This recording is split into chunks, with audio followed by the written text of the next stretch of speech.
에, 오늘도 경향신문이에요. 2025년도 9월 17일자 기사인데요. 에, 우크라 전쟁 3년 한국으로 피난온 고려인 끝내 돌아가지 못하고 세상을 떠나라는 기사입니다.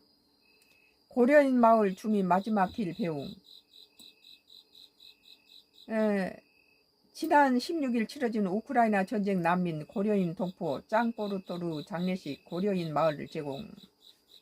러시아 무력 침공으로 발발한 러시아 우크라이나 전쟁을 피해 한국에 왔던 고려인이 3년여 만에 사망했다.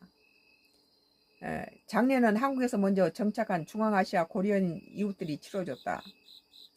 17일 광주 광산구 광주 고려인 마을에 따르면 지난 16일 우크라이나에서 한국으로 피난 왔던 고려인 짱뽀르트르 60의 장례식을 치렀다.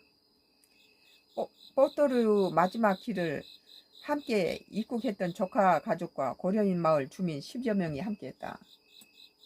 우크라이나 마리우폴에 살았던 그는 2022년 2월 러시아 침공으로 전쟁이 발발하자 인근 폴란드로 피신했다. 갈 곳이 없던 그는 고려인 탈출을 돕기에 항공권을 마련해 보내준 광주 고려인 마을을 통해 그해 5월에 한국에 왔다. 낯선 한국에서 삶은 숱하지 않았다. 뽀또르는 입국 직후 지병으로 병원에 치료를 받아야 했다. 그의 친인척은 40대 조카 가족이 유일했다. 요양병원에서 장기 입원했던 그는 결국 우크라이나로 돌아가지 못하고 지난 14일 한국 입국 3년 4개월 만에 생을 마감했다. 광주 고려인 마을은 그동안의 경제활동을 하지 못한 뽀르투르 병원 치료비와 장례비를 후원금과 주민모금을 통해 지원해왔다.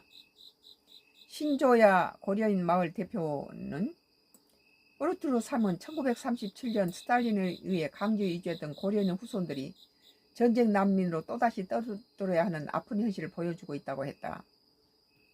전쟁이 장기화하면서 한국으로 피난 온 우크라이나 고려인들의 고충도 커지고 있다.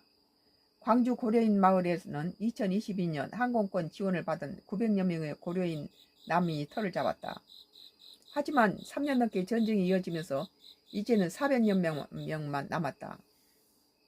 고향을 그리하며 전쟁이 끝나지 않는 우크라이나로 돌아가는 사람이 늘어나고 있고 경제적 어려움에 부닥친 사람들도 많다. 고려인들 돕고 있는 이천영 목사는 대부분 원룸에서 생활하는 우크라이나 고려인들이 전쟁 장기화로 고향을 그리워하고 있다며 마을 주민들이 십시일반으로 돕고 있지만 한계가 있다고 말했다.